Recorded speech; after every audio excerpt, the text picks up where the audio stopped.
Hey, what is going on, guys? So you're playing PUBG Mobile on your phone and you want to know how to enable the peek and fire. Basically, it's right here. You can see the peek and fire, so I can basically take a little peek out like this. And I can go ahead and fire. Very simple. Simply just go into your settings here. Tap on the gear icon on top right-hand side, right there. Tap on that. And then right on basics, just go ahead and scroll down. And you want to look for right here, peek and fire. By default, it's disabled, and then you can go and enable it. And then once you enable it, you're going to have this option up here. And then you can go ahead and move this around if you actually go and customize your controls.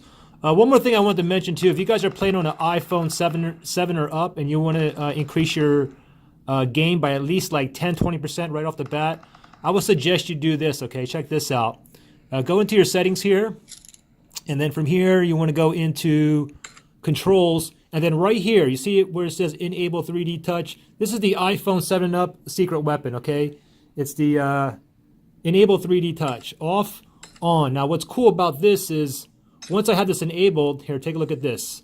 Now, instead of me having to, stop, aim, and then shoot, the only thing I got to do is I can just press on the screen anywhere. So now I can run, I can aim, and I can shoot.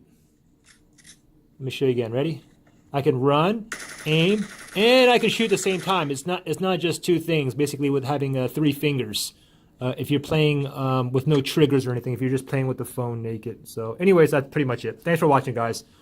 I'll see you on the next one. My guys need me now.